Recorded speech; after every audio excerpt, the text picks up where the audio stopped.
shipwreck. The word itself conjures up feelings of adventure, mystery, excitement, and even tragedy. Michigan has a rich history in shipping and, inevitably, shipwrecks. In the early years of the United States, the Great Lakes were a natural highway to its interior. But storms, fog, and collisions resulted in the loss of thousands of ships, ranging from sailing ships to modern steel freighters. Preserved by the cold, fresh water of the Great Lakes, these wrecks remain remarkably intact. The Michigan Underwater Preserve System was created in 1980. The legislation imposes stiff penalties for disturbing shipwrecks and their artifacts.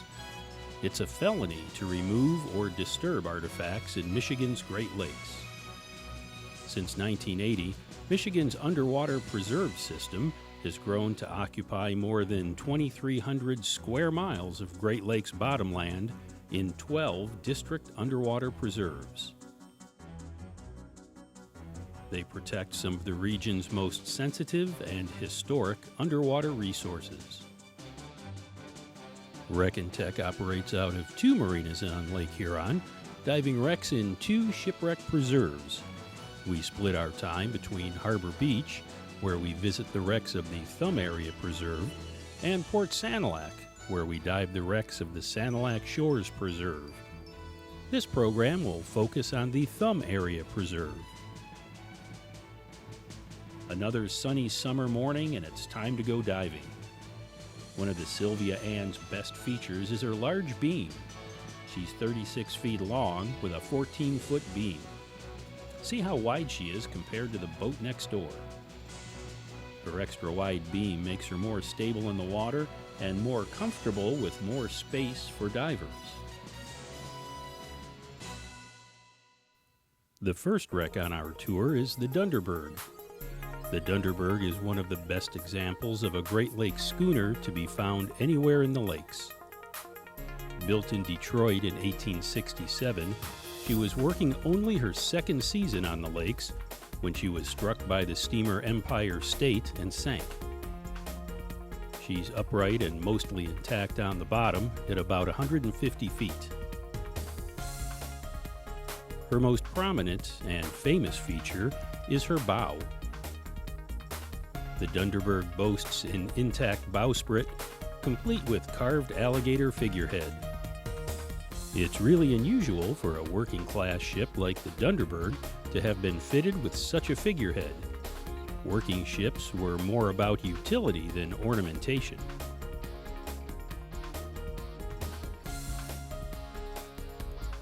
Swimming down the deck from bow towards the stern, we pass by a hatch and the hole where the forward mast once stood. The fife rail that once encircled the mast is still there, and slightly behind that stands the remains of a bilge pump. The decking is in very good condition, though littered with rigging, booms, and pieces of masts. Reaching midships, we see the capstan and the mainmast, which is still partially standing.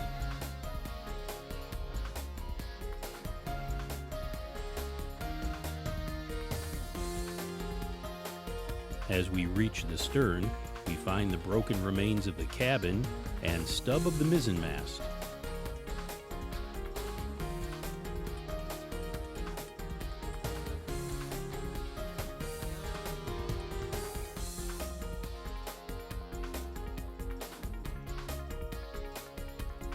Dropping over the stern, we see the rudder has been dislodged and is leaning against the hull.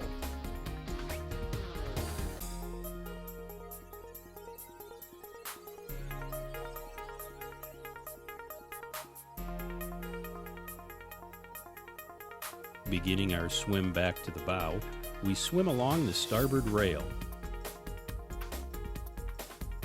Near midships, we encounter the collision damage. A large triangular hole.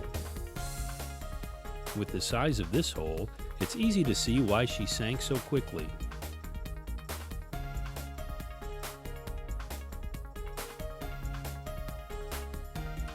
Dropping through one of the many open hatches, we survey the inside.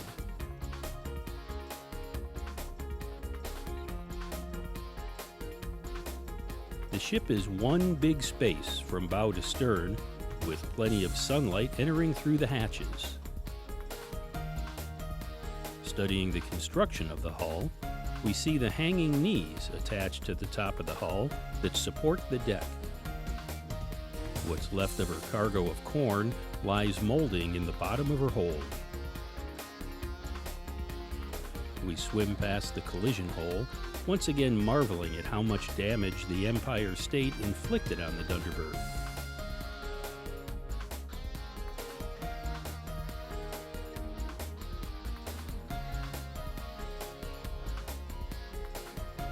We swim forward to the next cargo hatch and ascend back out onto the deck.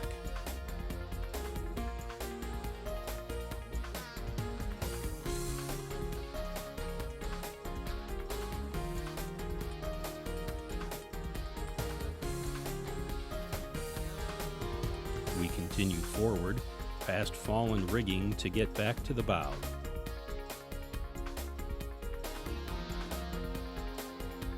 Approaching the bow, we see both anchors, the windlass, and lots of anchor chain.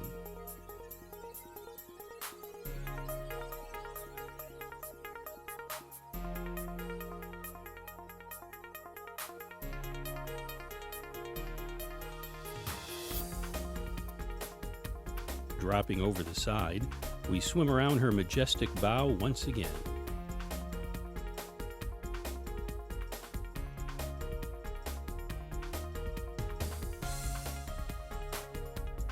Visibility is excellent, easily 80 feet from the bowsprit to the divers.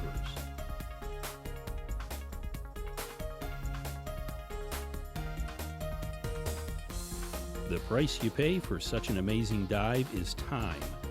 Decompression time spent hanging on the ascent line. But once we're out of the water, it's back to Harbor Beach. While the weather can certainly be unpredictable, there's nothing better than a beautiful day out on Lake Huron. The Minnedosa was the largest sailing vessel ever built on the Canadian side of the Great Lakes.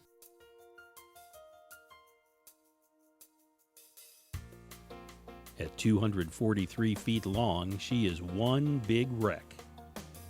She was so large that when she was launched, they had to dredge the channel to get her out to the lake. We place mooring lines on all the wrecks we visit regularly. That makes locating and tying into the wreck easier and provides divers with a stable descent-ascent line.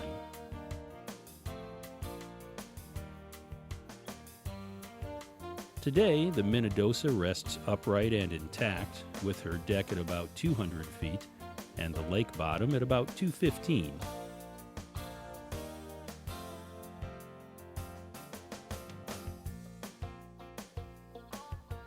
At nearly 250 feet long, the Minnedosa is hard to cover in one dive.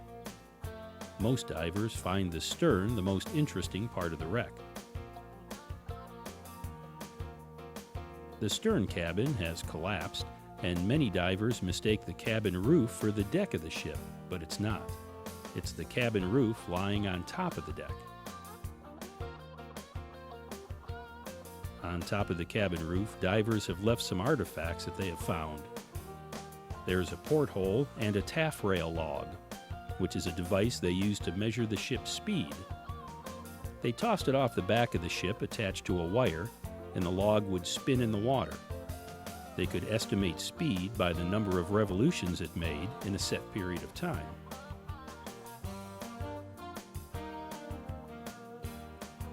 Looking aft, we see what is an unusual and truly amazing sight: the big ship's wheel.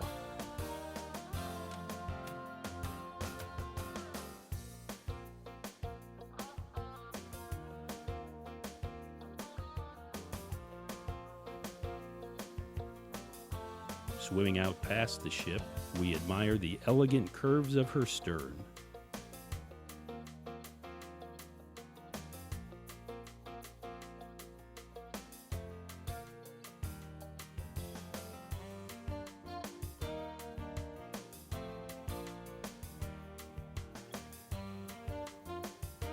Dropping to the lake bottom, we see the yawl boat on the port side near the stern.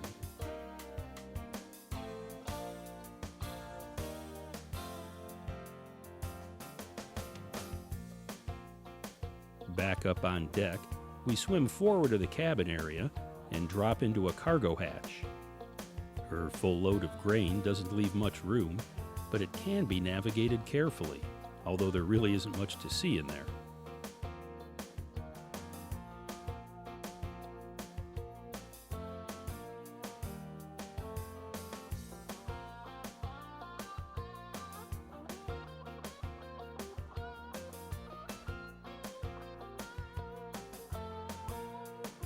Her size worked against her.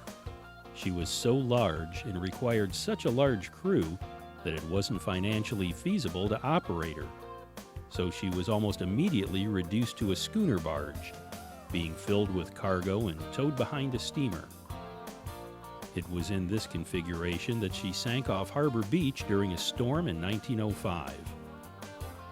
She was in tow of the steamer Westmount. The Melrose was being towed behind the Minnedosa. At some point in the storm, Captain Phillips on the Minnedosa knew his ship was doomed, so he ordered the tow line cut so the Minnie wouldn't drag the other ships down with her. The Minnedosa sank with all aboard, but Captain Phillips' heroic act did save the Melrose and the Westmount. They both survived the storm.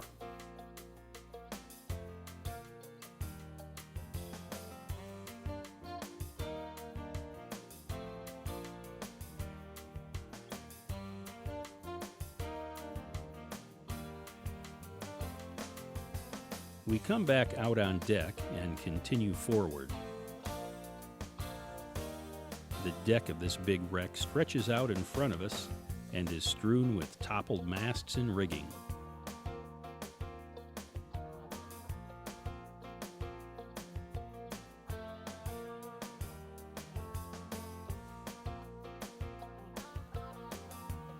We finally reach the bow and see the forward capstan. Passing over it, we look down and see the port and starboard sections of the hull split open from her collision with the bottom.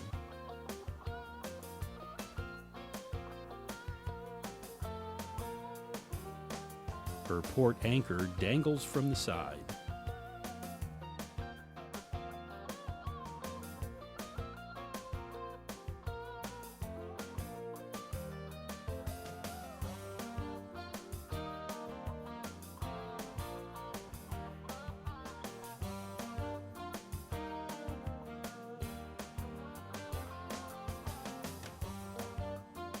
It's time to head back to the stern and the ascent line. We pass by the broken stub of a mast and the rigging laying on the deck. To cover the entire wreck in one dive is an ambitious goal. You have to keep swimming the whole dive and not take too much time to stop and look at things. We recommend you cover the wreck in sections over several dives. To swim the whole wreck means a round trip of over 500 feet without much time to appreciate it.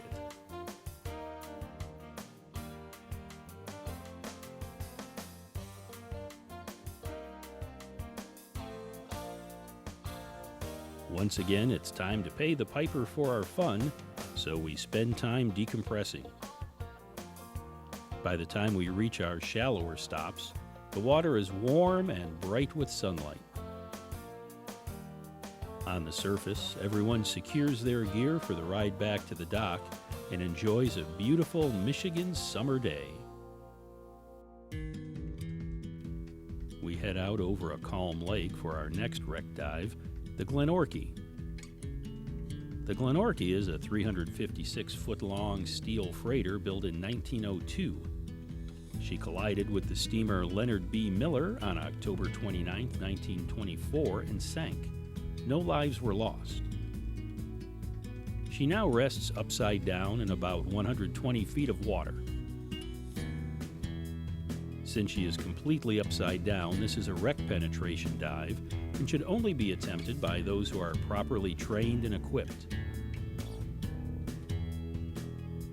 Both port and starboard loading doors are open and give access to the engine room. Overhead dives are dangerous, and an upside-down shipwreck may be the worst of all. It can be disorienting, and it is certainly a mess, since all the loose objects in the ship got tossed around and dumped on the floor, which is actually the ceiling. Extreme care must be exercised. Even the engine hangs upside down.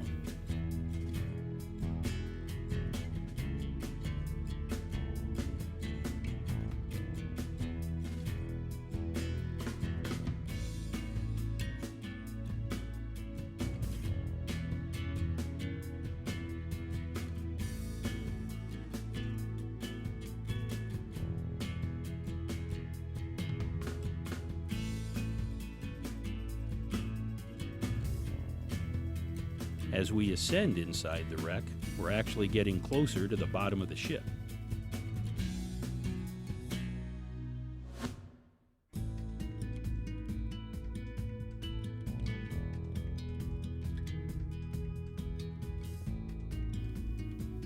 A ship's engine room is a jungle of wires, pipes, machinery, and cables in the best of times. When it's underwater and upside down, it's an even bigger challenge. Everywhere we look, we see machinery of all different kinds.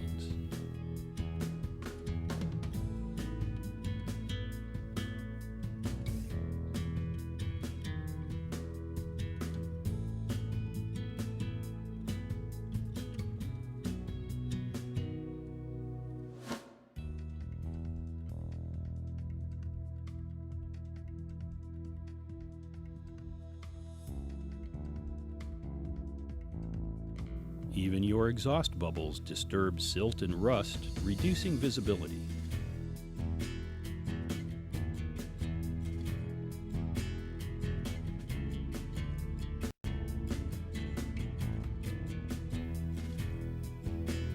From the engine room, you can swim forward into the open expanse of the cargo hold.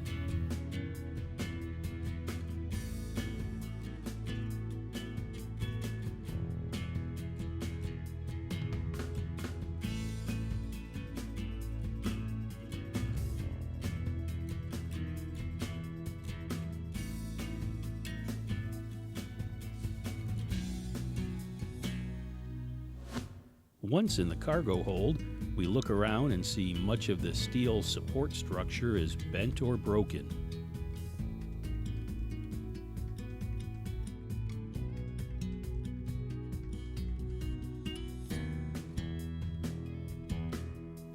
It's hard to imagine the force it took to bend these steel beams.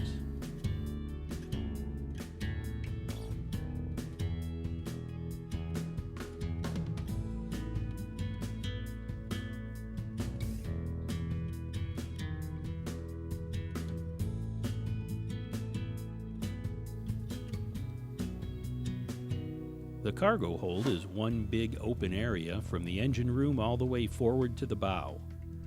There are many places where the hull is not in contact with the bottom, giving you several places to exit to open water. Or if you would like to avoid the cramped engine room altogether, you can enter through one of these openings and you'll be in the open cargo hold.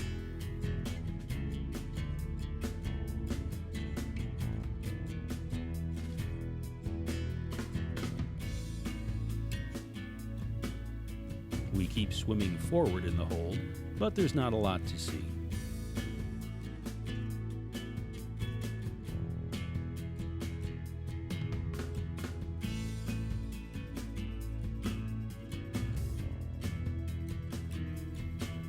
The bow is split open, so it is possible to swim all the way to the bow and exit there. We, however, turn around and exit through one of the openings closer to the stern.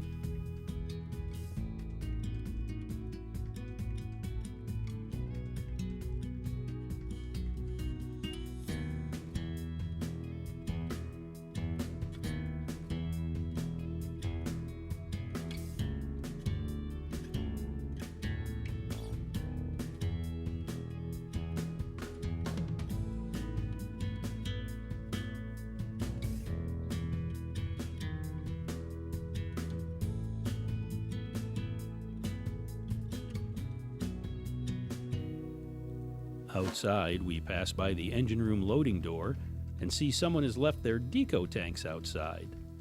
If you leave your tanks outside, remember where you left them because you'll need them later.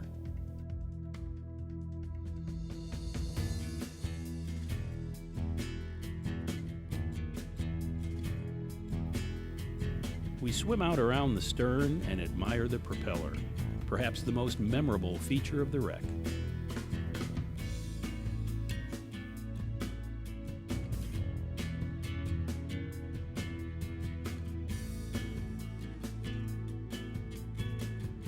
Now comes the worst part of diving, transitioning back to the world of gravity.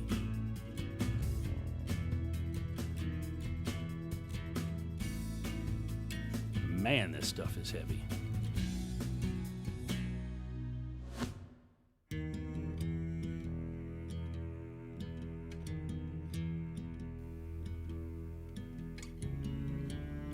Another good-looking day in Harbor Beach. Time to load the boat and get out on the water. Once divers have secured their gear and finished paperwork, Captain Gary guides us out into Lake Huron for today's adventure. For this dive, we head north over calm waters to the tip of Michigan's thumb. We're going to dive the Governor Smith. Built in 1889, the wooden steamer Governor Smith collided with the Uranus, a much larger steel steamer, in a thick fog. No lives were lost, but the 240-foot Smith sank with her cargo of grain and package freight. The stern is broken up, and there are lots of artifacts strewn about. If you look carefully, you can find interesting little tidbits, like this broken door with a wonderfully intact doorknob.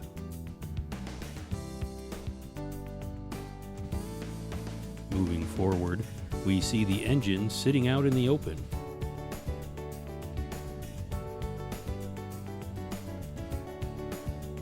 Forward of the engine is the boiler room and the remains of the smokestack.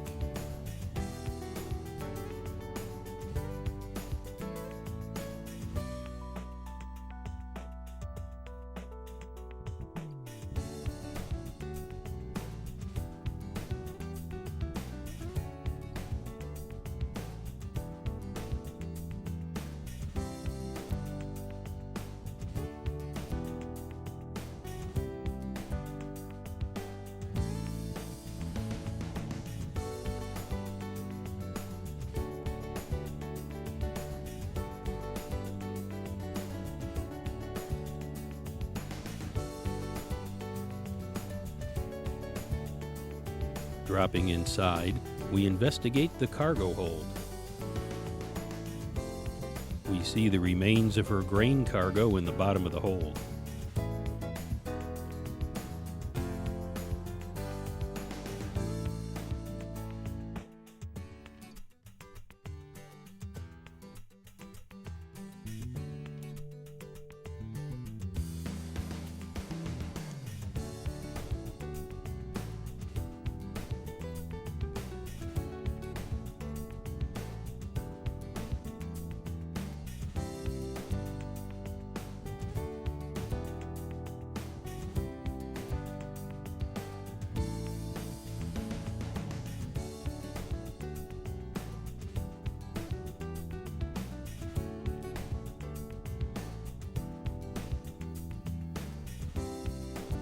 Moving forward, we see the chain locker with a huge mound of rusted anchor chain.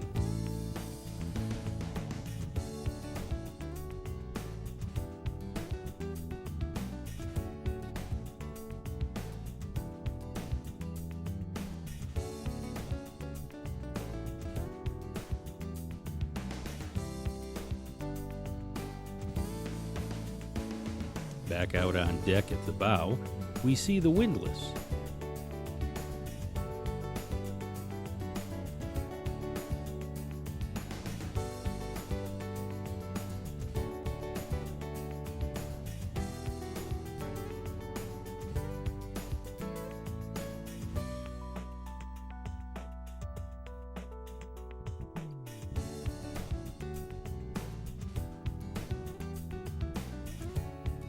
moving off the bow and dropping to the bottom, we find both anchors laying on the bottom.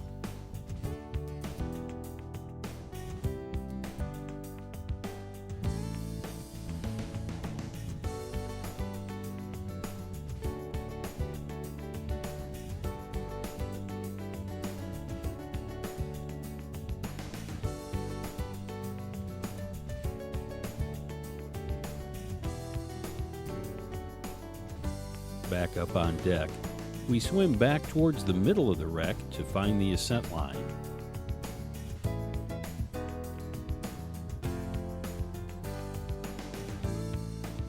The forward half of the Governor Smith is more intact, so probably the more interesting part of the wreck.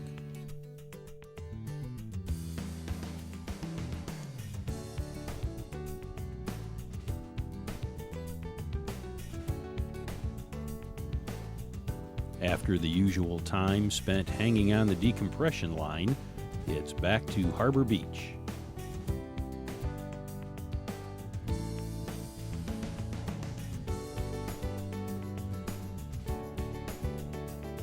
During the ride back, divers pack their gear and enjoy the boat ride.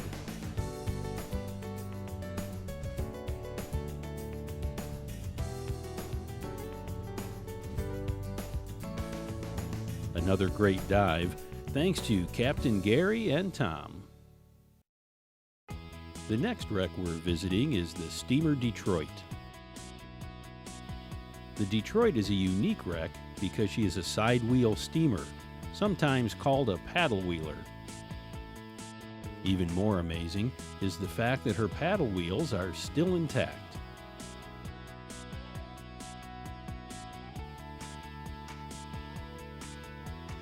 The mooring line is usually attached to the top of the engine, so descending on the wreck, the first thing you see is the engine flanked by two huge paddle wheels. The paddle wheels are the most prominent feature of the wreck, but don't forget to check out the engine. It's a walking beam steam engine. There are two pistons that moved up and down, and this diamond-shaped beam moved up and down like a seesaw, giving rise to the name Walking Beam Engine. The cabins and superstructure are gone, but swimming forward, you can see the hole where the smokestack once stood.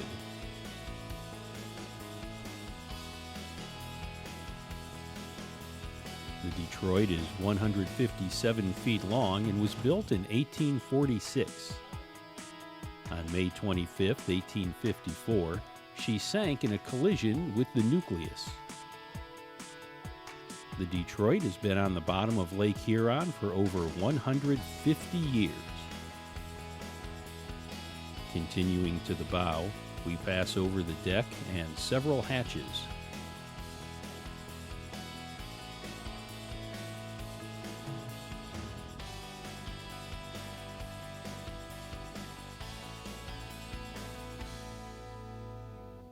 Both anchors are still in place.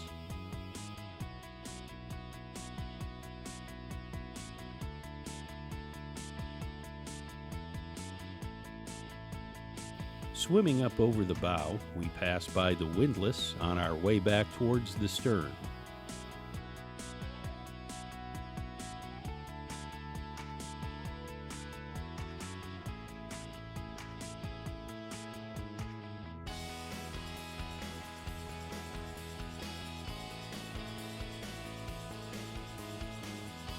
We approach and then swim over the portside paddle wheel.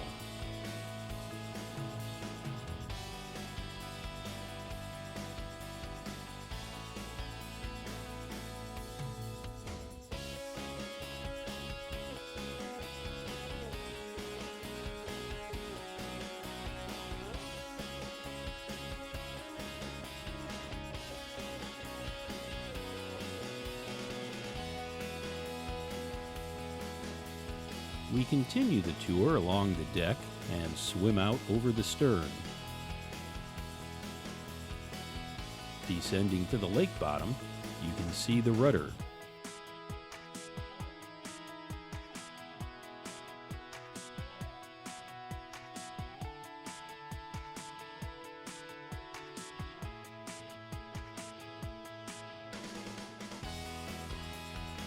Swimming forward along the starboard side, we reach the starboard paddle wheel, completing our circle of the Detroit.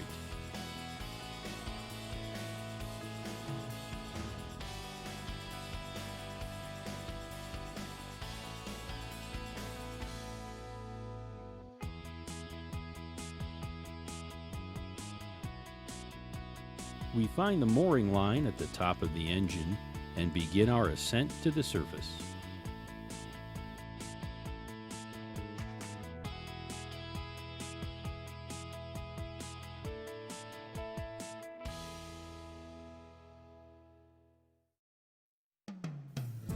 Our next adventure takes us out to the schooner Charles A. King.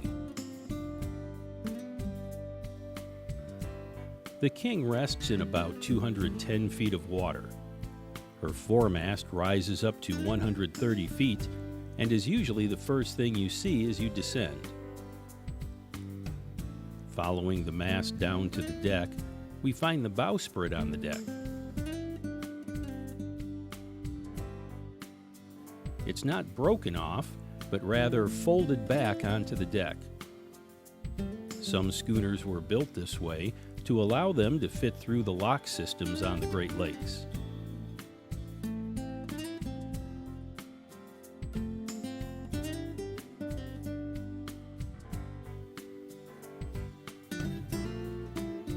Dropping the camera through the hatch, we get a view inside the bow area. The King is another excellent example of a well-preserved wooden schooner. Remember, this ship has been on the bottom almost 125 years. The Charles A. King is a 140-foot schooner built in 1863. Captain James Glenn purchased the King on September 21, 1895. As luck would have it, only 5 days later, she was caught in a fierce gale off Point O'Bark, Michigan, and foundered. Her crew was rescued by the steamer E.C. Pope. The Charles A. King lay undisturbed for 114 years. In June of 2008, Captain Gary Vinay was given coordinates of an unidentified object on the bottom of Lake Huron. The information came from the Environmental Protection Agency's research vessel, Lake Guardian. The Lake Guardian had been testing their newly acquired side-scan sonar equipment as she sailed down Lake Huron when they stumbled upon the object. Captain Vinay gathered a small, select group of divers to investigate the wreck. As we swim aft, we passed by the capstan.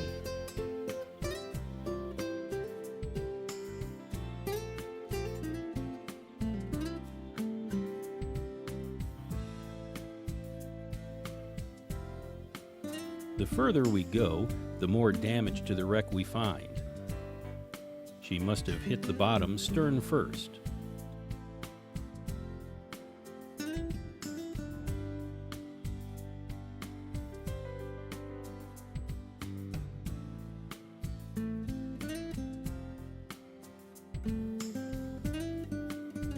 At the very stern of the wreck, we see the transom has fallen away.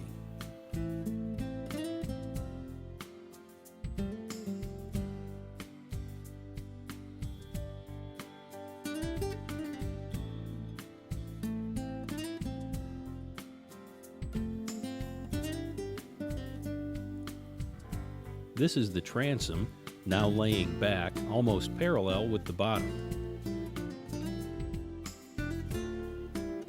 Getting under it and looking up, we find a star. Stars were often used as ornamentation on old ships, as they were believed to bring good luck and keep vessels safe.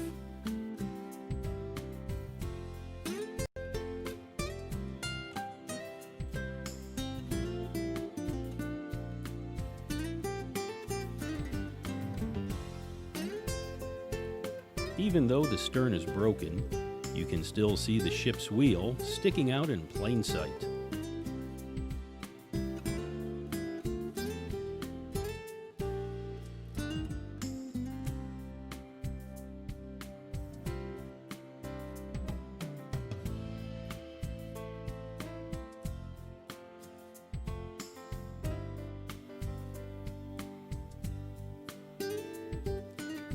Heading forward, there is a collection of artifacts along the port rail.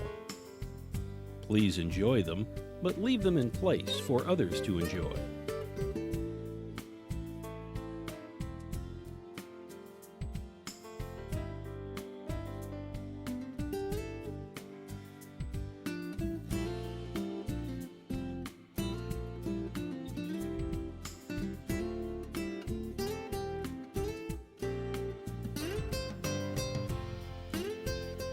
Using the wreck's dimensions and the fact that she was a two-masted sailing ship, the group developed a short list of possible identities. She was finally and positively identified when the team found her enrollment number carved into a hatch combing.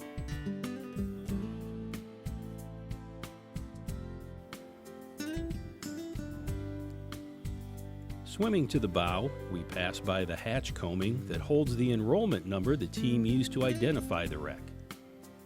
It's obscured by zebra mussels now, but here's how it looked to the dive team in 2008. One number is 300, meaning the ship is rated for 300 tons. Next is the enrollment number, 5558, positively identifying the wreck as the Charles A. King.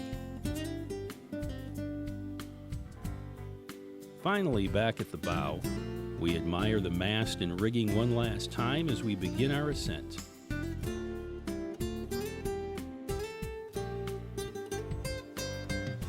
Hanging on the line decompressing, I wonder if anyone thought to bring a deck of cards. Back on the surface, it's another gorgeous summer day on Lake Huron.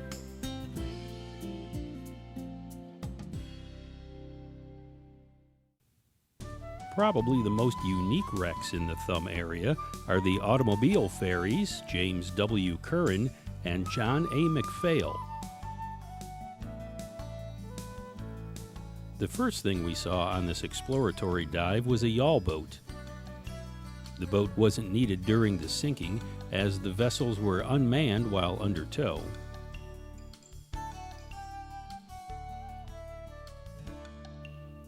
And there, sitting on the bottom, upright and intact, is one of the car ferries.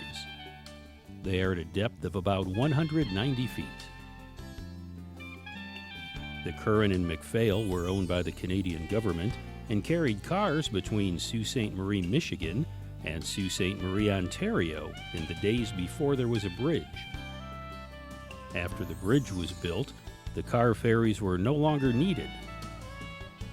In May of 1964, they were being towed down the lakes to Kingston, Ontario, when they encountered some sort of freak storm, described as a tornado by witnesses.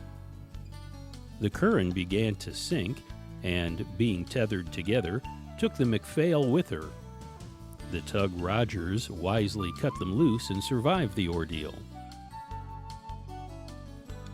Swimming around the stern, we see the rudder and propeller, which seems oddly small for a vessel of this size.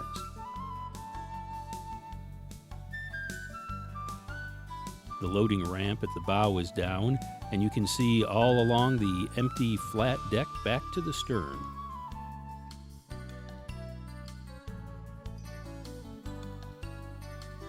Next to the upright car ferry, tow cables lead a short distance to the other ferry, which is upside down.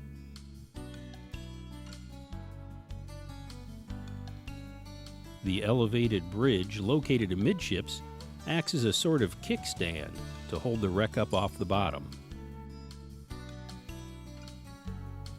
The stern rests on the lake bottom, while the rest of the ship rises at about a 45-degree angle towards the surface.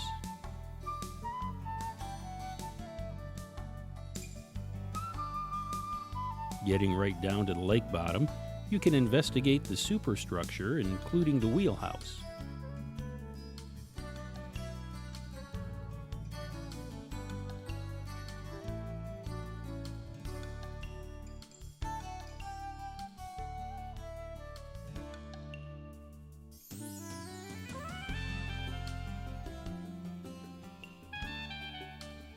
Off to the side, another small boat rests upside down.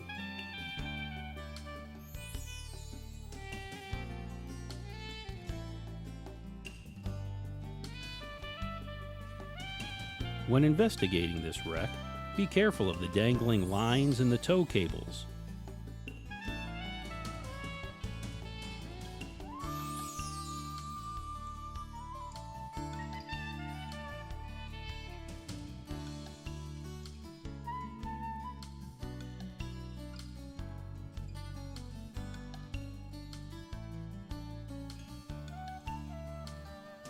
Following the cables back to the upright ferry, we look it over in a little more detail.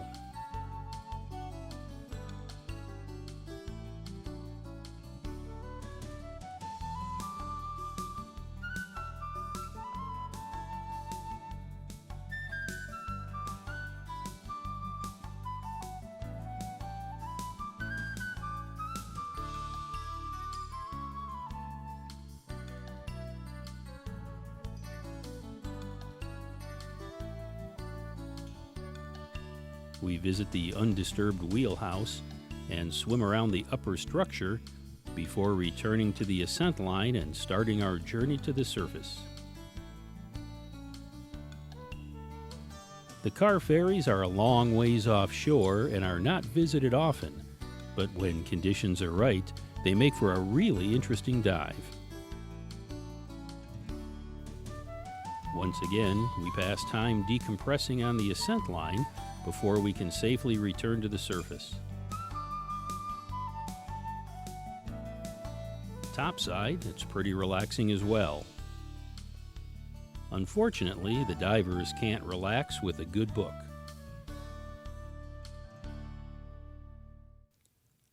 One of the most exciting wrecks in the Thumb Area Preserve is actually two wrecks.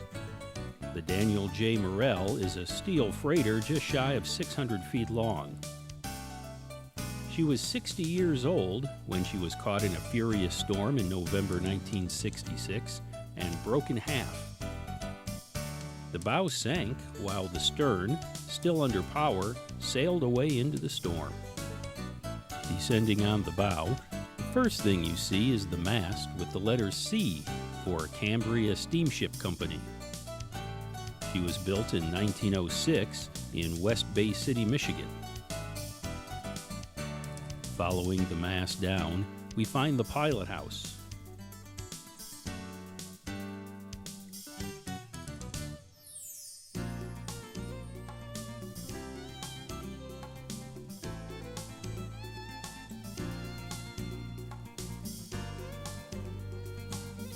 The bow of the Morrell is in very good condition. You can explore the various deck levels. The steering pole is even intact, surprising considering the ferocious conditions in which she sank. Dropping down the bow to see the anchors, we get a feel for the immense size of the ship when we see the divers next to her.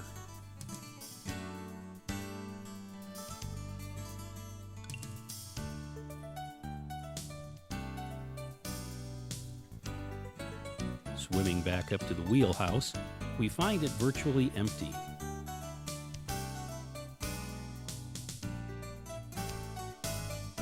Behind the forward superstructure, we swim out over the cargo hatches. The stern section sank about 5 miles away from the bow. All the crewmen perished but one, Dennis Hale. Dennis survived on a life raft for over 36 hours until a Coast Guard helicopter found him. Dennis attended many dive shows and told his amazing story to many divers. He documented his ordeal in a book before he passed away in 2015.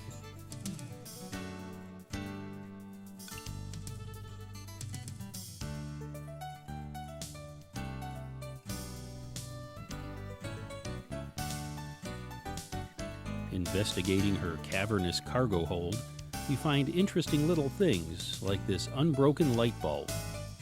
Incredible forces ripped this steel ship in half, yet this thin glass bulb is untouched.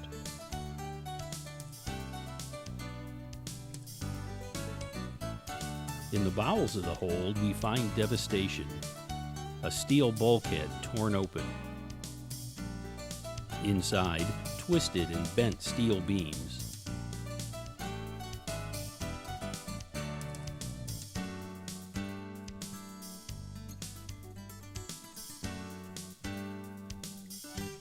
The Morrell is a long way from shore and takes several hours to reach. Needless to say, we need excellent weather to be able to make a trip out to the Morrell.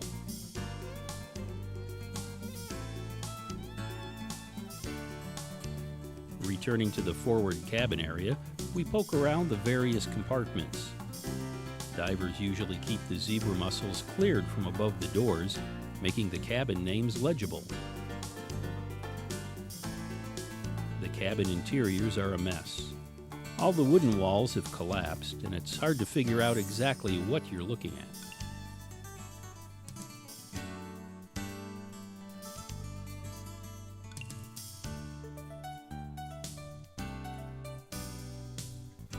Before heading up the ascent line, look up and enjoy the beautiful silhouette of the bow of the Daniel J. Morrell.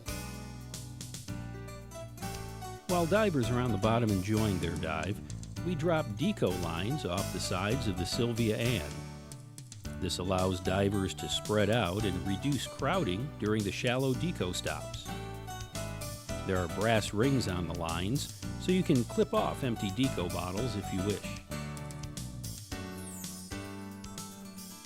After the dive, we secure equipment, bring up the ladder, and start our long trip back to Harbor Beach. The stern section of the Morrell is about 5 miles from the bow section and several hours away from Harbor Beach. The stern is a little deeper than the bow. The bow rests in 130 to 180 feet. The stern is 200 feet to the deck and about 220 feet to the bottom. Coming down the line, the smokestack is one of the first things you see. It's battered and bent, giving you some idea of the punishment the ship took during the sinking.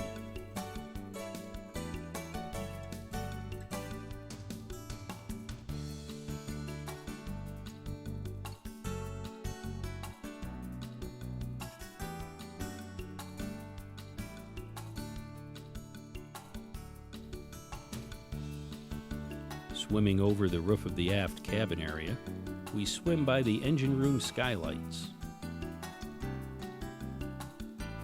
Immediately behind the skylights is a massive double wheel that was the Morrell's auxiliary helm.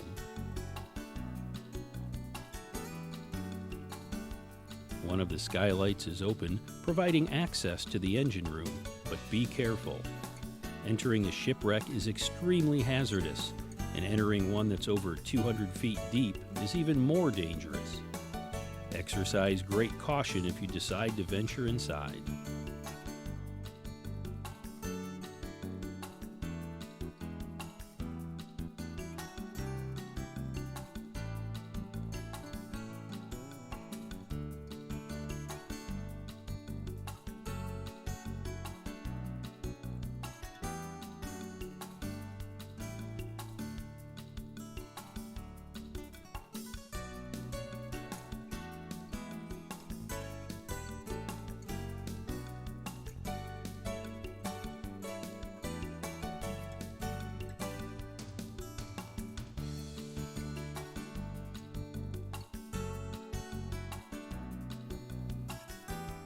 As you would expect, the engine room is a maze of pipes, wires, and catwalks.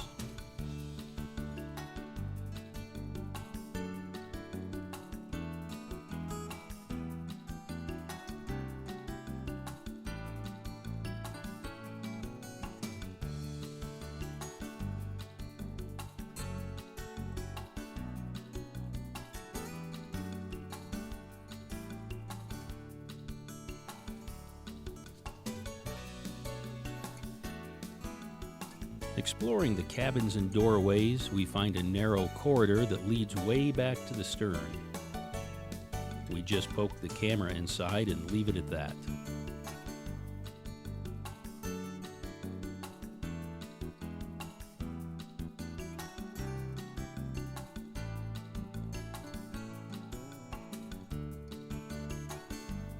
Backing out and looking around this upper level of the engine room, we see intact light fixtures with bulbs unbroken.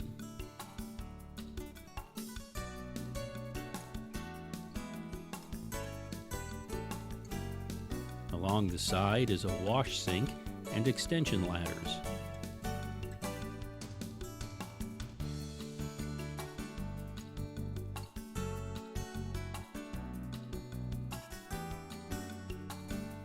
On the back wall, the frame that is divided into quarters holds the engineering certificates of the Morrell's engineers. Water has seeped behind the plastic, making them unreadable. Dropping to the bottom of the engine room, we pass the general alarm bell that must have been ringing madly back in November 1966.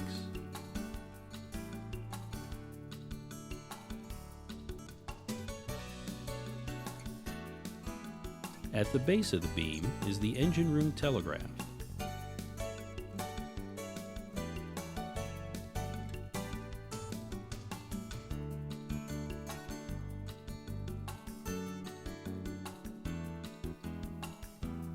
In front of these pipes is the ship's huge electrical control panel.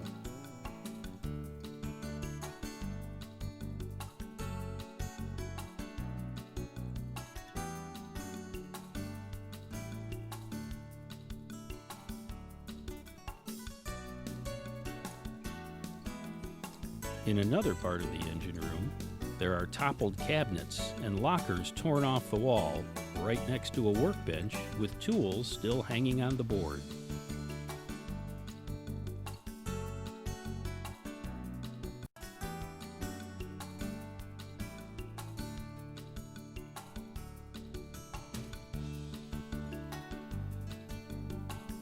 Returning to the center of the engine room, we see the telegraph and ascend up and out of the engine room.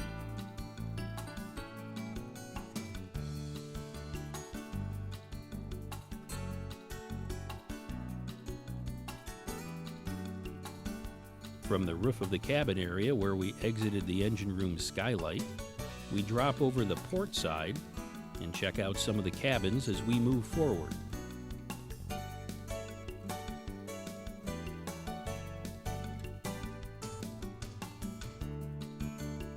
Next is the pantry. It looks like a walk-in freezer door is open, blocking our view.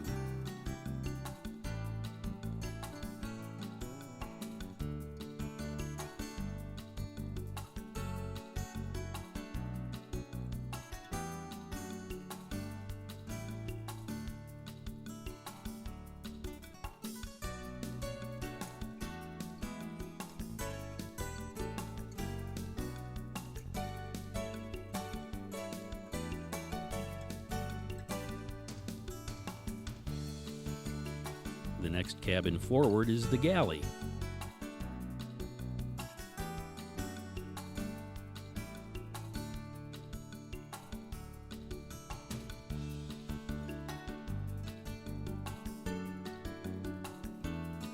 Putting the camera inside, we can see dishes still on the shelves.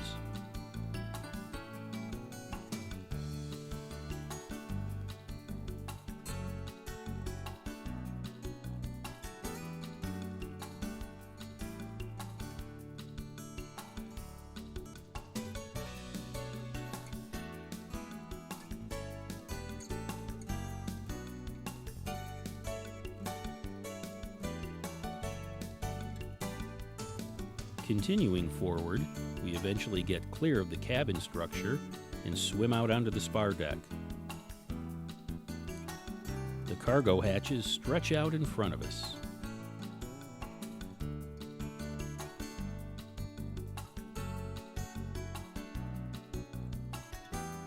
Somewhere, several hundred feet away, is the break.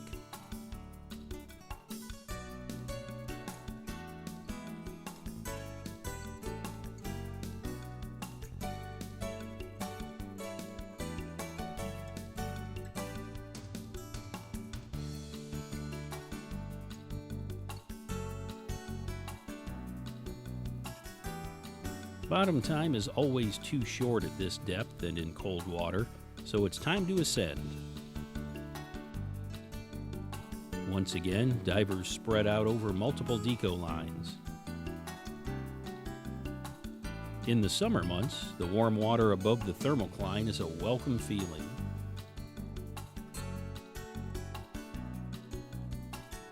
The wrecks of the Thumb Area Preserve are deep, but are also fascinating and lots of fun to dive.